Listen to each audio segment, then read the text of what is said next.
A waitress dropped an order on a customer, and he left her such a note that she cried. The heat hung over the city like a huge dome that made it hard to breathe.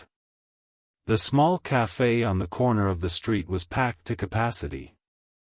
Customers nervously drummed their fingers on the tables, waiting for their orders. Waiters scurried back and forth, trying to please everyone. In this chaos was Maria, a young girl of 22 whose life had long ago become an endless struggle for survival. Working as a waitress had never been her dream. Once Maria wanted to be a fashion designer, dreamed of exhibitions and collections, but life has made its adjustments. After her mother died, she had to leave her studies to earn some money for herself and her younger sister. She knew that today would be a hard day as soon as she stepped into the cafe. The boss, as always, had found a reason to pick on her. "Maria, hurry up. We can't wait for you to wake up. 3 tables are empty and we have a line at the door." She nodded, gritting her teeth. The chief's rudeness had long since become habitual, but today something inside her was on edge. Things were going from bad to worse by lunchtime. Customers were complaining that the food was too cold or too hot, that the coffee wasn't strong enough, and the tables were dirty. When he walked into the cafe, Maria immediately took notice. A tall middle-aged man, in a strict suit, with a cold stare. He sat at a table in the corner and studied something on his phone for a long time, taking his time to place his order. Not him, Maria thought, anticipating trouble. When he finally raised his hand, she approached with a professional smile. "What will you be ordering?" "A cappuccino and a sandwich," he replied briefly, not even looking at her. Her fingers twitched nervously as she wrote down the order, and she hurried into the kitchen, trying not to linger at the table any longer than necessary. 15 minutes later, the order was ready. She carefully carried a tray with a cup of coffee and a plate, trying not to drop anything. But something went wrong. Someone accidentally caught her elbow, and the cup of cappuccino, as if in slow motion, tipped right over the customer's suit. The coffee slowly dripped down his perfectly ironed jacket, leaving dark brown stains on his snow-white shirt. The cup cracked open with a thud, and its contents instantly soaked the fabric. Maria froze, feeling the blood rush to her face. This was the moment when the earth was going to open up and swallow her. Time seemed to stop. The noise in the cafe died down, as if someone had turned off the sound. Every eye of the customers was fixed on the scene. Some whispered, others laughed openly. For them it was just a spectacle, but for Maria it was a complete failure. The man stood up abruptly, pushing his chair so that it creaked on the tiled floor. His face contorted with rage and his eyes threw lightning bolts. "Do you have any idea what you've done?" His voice cut through the air like a whip. Sorry, it's accidental," Maria stammered, her voice shaking. "Accidentally?" He met her with an icy stare full of contempt. "Do you have any idea how much that suit cost? It's more than you make in a few months' work." Those words hit her like a fist in the chest. She couldn't even look him in the eye, feeling tears come up to her throat. "I'll clean this up now, excuse me, please." She tried to hold out a napkin, but the man pulled away abruptly. "What's there to apologize for? With an attitude like that, you should change careers," he exhaled, grabbing a handkerchief to wipe his sleeve. An oppressive silence hung in the hall, broken only by occasional whispers. "Poor girl," whispered one of the visitors. "But how can one be so clumsy?" remarked another customer. Maria felt every word spoken hurt her more. She gritted her teeth to hold back her tears and continued cleaning up the shards of the cup.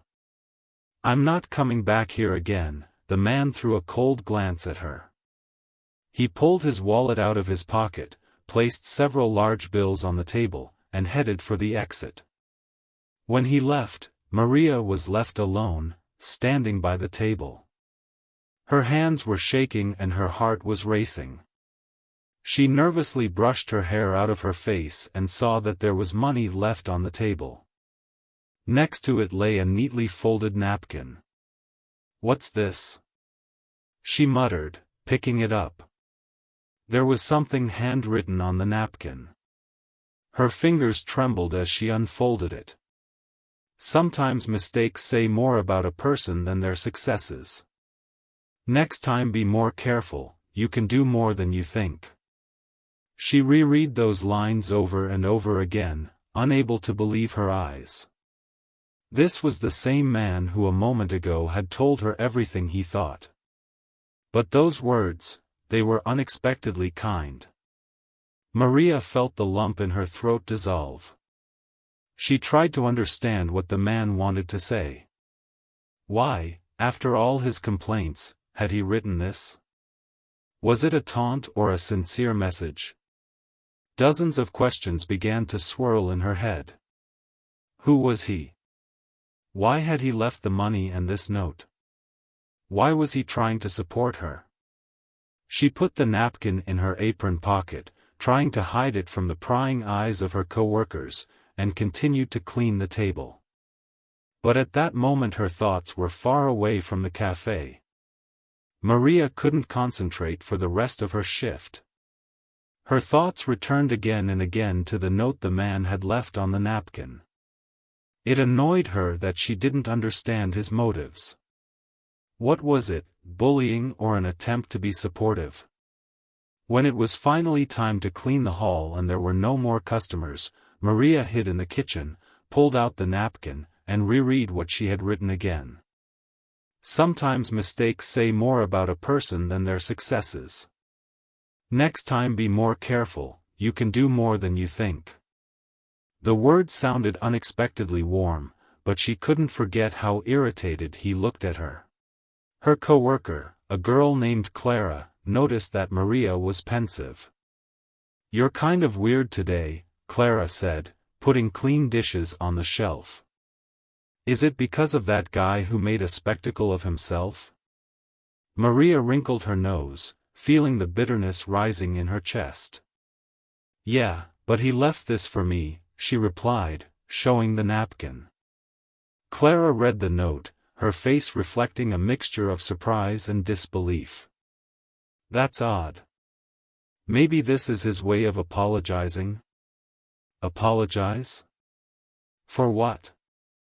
"He looked like he wanted to drown me in that cappuccino," Maria grinned bitterly. "Maybe he's not as bad as he seemed," Clara wondered. Or, maybe he wanted to say something important but didn't know how. Maria thought about Clara's words all evening. The man looked wealthy, confident, and clearly used to being treated with respect. Why had he chosen such a strange way of socializing? Later, on the way home, she caught herself thinking that she was offended not only by his words, but also by the way he made her feel like a nobody. The note, however, inspired something oddly hopeful. The next day Maria went back on shift. Time passed, and thoughts of the note never left her. She began to notice that she was constantly looking back at the door, as if expecting the man to come in again. "What's wrong with you, Maria?" one of her co-workers asked. "You look like you're waiting for someone." She blushed. "No, just wondering," she muttered, looking away. But she really was waiting. Wanted to see him again, to realize who he was. By late afternoon, the cafe was full again. Maria served tables, trying not to show her confusion. Suddenly, her gaze was fixed on the door. The same man walked in, looking around calmly. He looked exactly the same as last time, strict suit, confident gait. Maria felt her heart begin to beat faster. Just as long as he doesn't sit at my table, she thought, but at the same time somewhere inside she hoped he would. He chose the table in the corner again and sat down as if nothing much was happening. Maria stood nearby, trying to gather the courage to approach. "I can handle myself," she told Clara when she offered to take the order.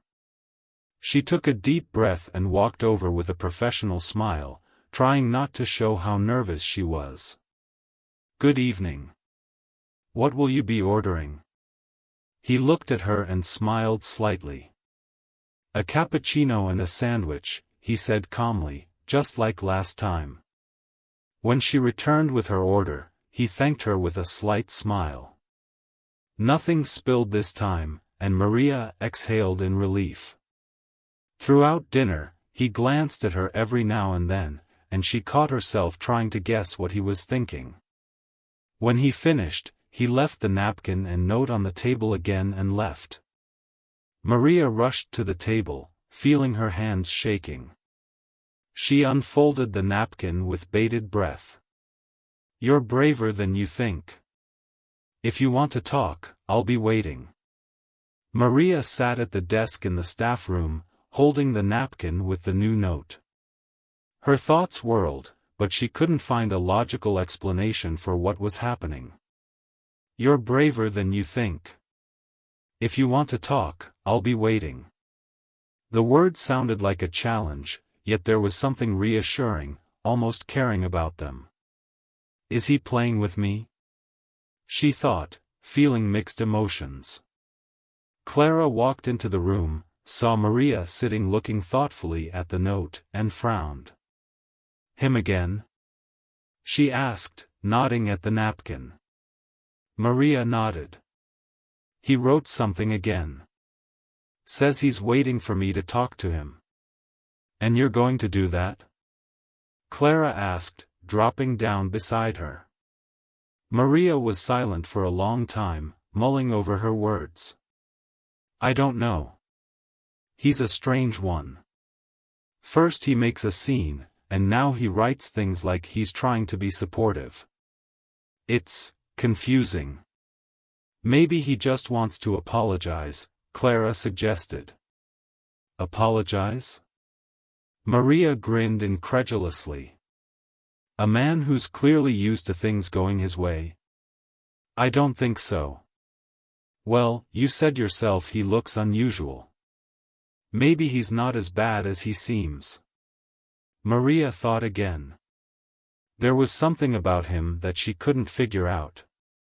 The next day Maria decided that she would no longer avoid this man. If he came again, she would try to find out what was behind his words. She started her shift with double the energy. This time she checked all the tables in advance to avoid the slightest mistake. But the man was gone. "See, you've got yourself worked up," Clara said, watching Maria keep looking back at the door. Maria tried not to show it, but inside her frustration was growing. She realized that he had actually succeeded in affecting her.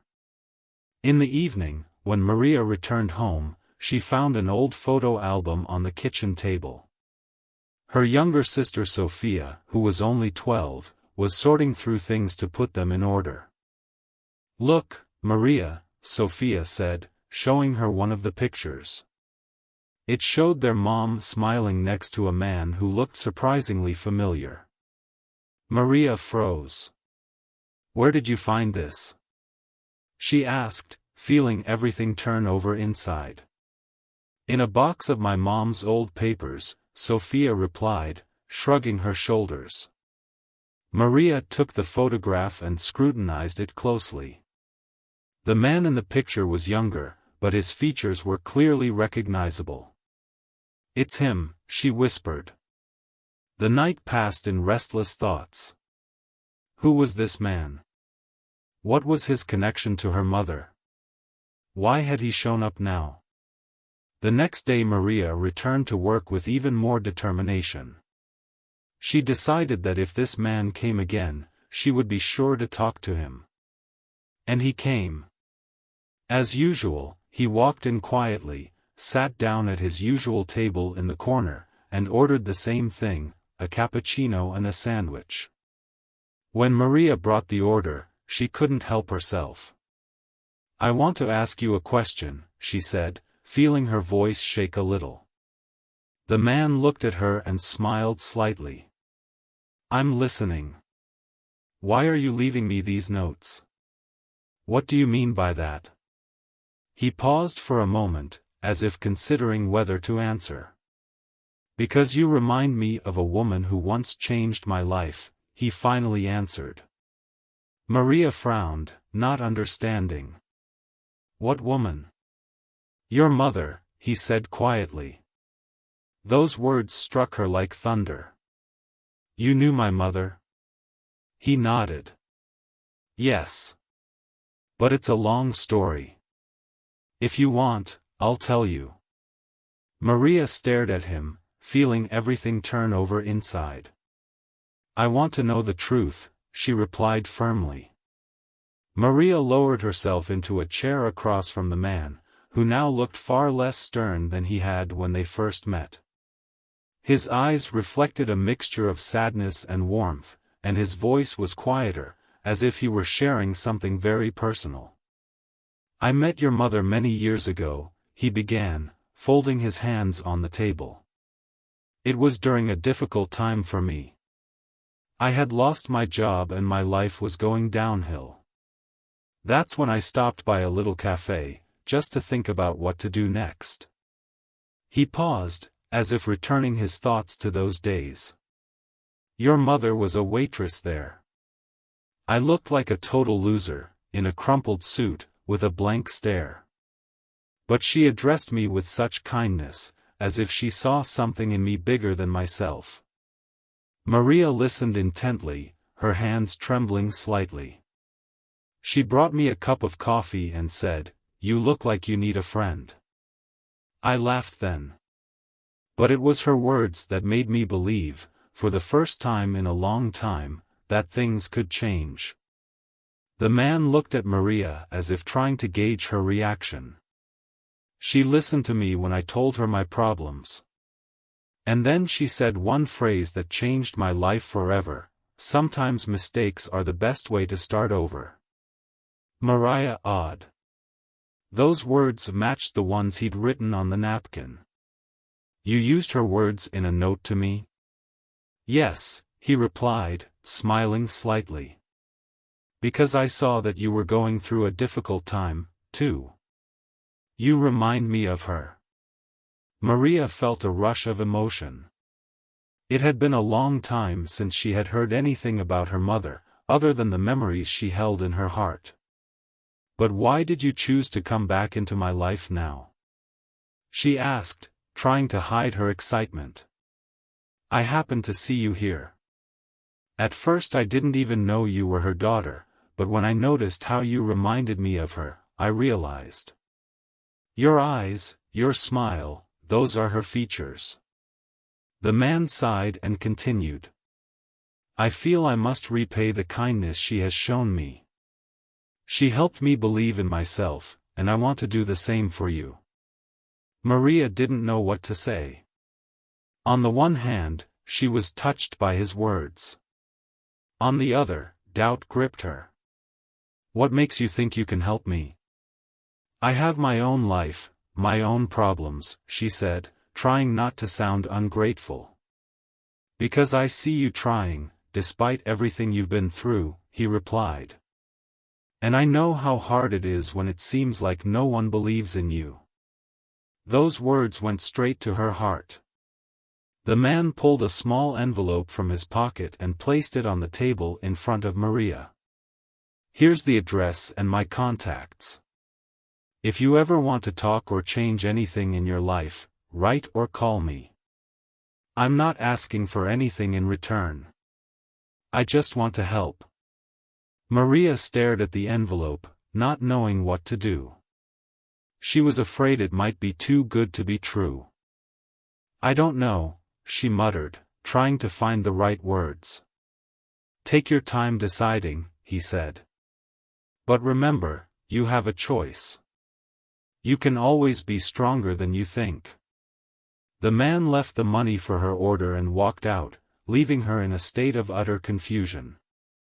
When Mary got home, she found the envelope in her apron pocket and sat with it in her hands for a long time, thinking about what she should do. Mom would know exactly what to say, she whispered, looking at the old photograph on the wall. All night Maria couldn't sleep. The envelope with the man's contacts lay on her nightstand, like a reminder of the possibilities she was afraid to accept. Her thoughts wavered between doubt and hope. Why should I trust him? I know next to nothing about him, she whispered to herself, curled up in the chair by the window. On the other hand, there was something sincere in his words that touched her soul. He spoke of her mother in a way that no one else could. The next day Maria went to work with a heavy heart. Her co-worker Clara noticed her condition immediately. "You look like you've been pondering a decision all night," she said, handing her a cup of coffee. Maria nodded, sighing. "He left me his contacts. Says he wants to help.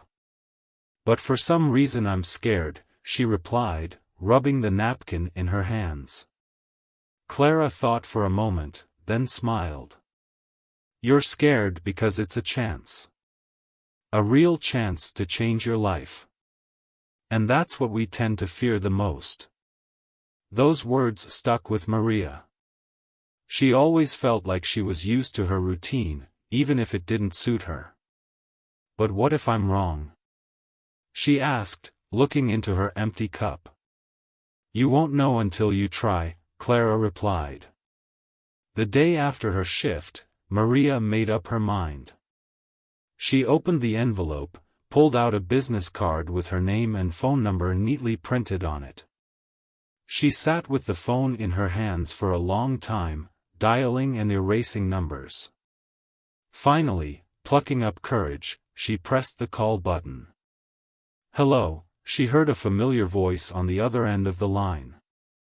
"This is Maria," she said quietly. "I'm glad you decided to call," the man answered, a warm smile in his voice. They agreed to meet at a small cafe in the center of town.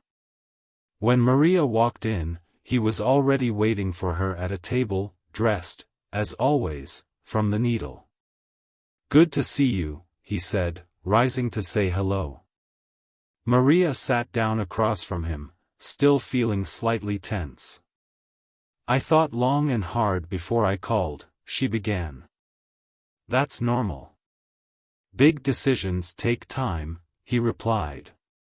The man told her about his suggestions. He could help her get into college so she could continue her education, or he could offer her a temporary job at his company. "I want you to decide for yourself what you want," he said. "But remember, your mother believed you could achieve anything you wanted." Those words touched Maria to the core.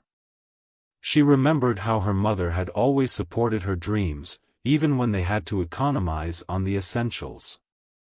"I want to continue my studies," she said without hesitation. The next few weeks were like a storm of events. The man helped her gather documents for enrollment, paid for training courses and even found a temporary part-time job so that she could combine her studies with work. Maria felt as if she had a purpose in life for the first time in a long time. "You were right, Mom," she whispered every night as she looked at the picture. "Mistakes really can be the start of something new." One evening, after class, Maria walked into the cafe where she used to work. Her co-worker Clara greeted her with a cheerful smile. "Look, you've just changed. Your eyes are burning," she said, hugging Maria. "I feel like I've finally found my place," she replied, smiling. A few months later, Maria received her first award for her academic success. She realized that incident with the spilled coffee was not just a failure, but a turning point in her life. Mistakes are not the end, but the beginning of a journey, she thought as she stood in front of the mirror in her small room. She now had a purpose, confidence and belief in herself. And it all started with one simple gesture, a note on a napkin left by a stranger.